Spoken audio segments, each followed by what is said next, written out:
আসসালামু আলাইকুম। আমি মোহাম্মদ মেহেদি হাসান। আমি শেরপুর জেলার নালিতাবাড়ি থানা গোল্লারপাড় গ্রামের একজন মৎস্য চাষী।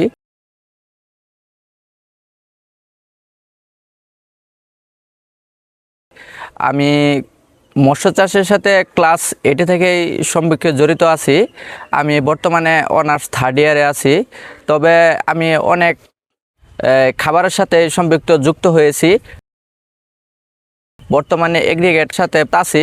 তবে মাশাআল্লাহ আমি এখন বর্তমানে একটা পুকুর থেকে প্রায় 3টা পুকুরে শিফট করছি। বর্তমানে সামনে আরও আগানোর ইচ্ছা আছে। আমি 2025 সালের জানুয়ারি মাসে 700 পাঙ্কাশ দিয়ে শুরু করছিলাম। এখন 2026 সালের এপ্রিলের এই পর্যন্ত আমি 20,000 মাছ পর্যন্ত নিয়ে আসছি। এগ্রিগেট খাবারটা হচ্ছে মূলত ভালো একটা খাবার।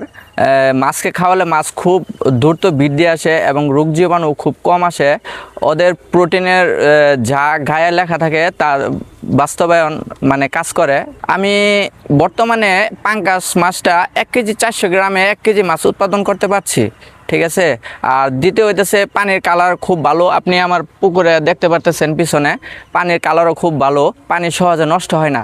কিছু খাবার আছে খাওয়ালে মাছের গ্রোথ কম আসে, পানি নষ্ট হয়ে যায়, সেগুলো খাবার আসলে ভালো না। এগ্রিগেট কোম্পানিটা হইতেছে তারা শুধু খাবারই দেয় না, তারা অনেক রকম সুযোগ সুবিধা দিয়ে থাকে। যেমন কোনো প্রকার সমস্যা হলে তারা পানি পরীক্ষা থেকে শুরু করে সব ধরনের সহযোগিতা করে থাকে।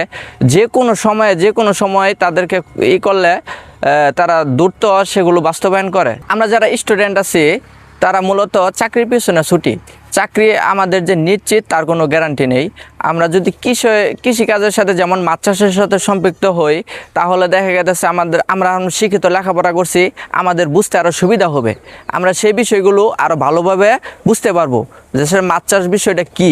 আর যারা মনে করেন যে চাকরি পিছে ছুটে যারা চাকরি করে, তারা হয়তো ওরকম পর্যাপ্ত ফ্যামিলিকে সময় দিতে পারে না। আমাদের মতো যারা আছে আমরা ব্যবসা করি, মাছ চাষের সাথে সম্পৃক্ত চাষি, তারা আমরা মনে করেন যে এই ফ্যামিলিকে সময় দিতে পারতেছি পর্যাপ্ত, প্লাস হইতেছে আমরা ব্যবসাও করতে পারতেছি। আপনি শুরু করেন, আপনাকে যতটুকু আগায় নেওয়া যাওয়া লাগে আপনার সাথে আপনি এগ্রিগেট কোম্পানি থাকবে।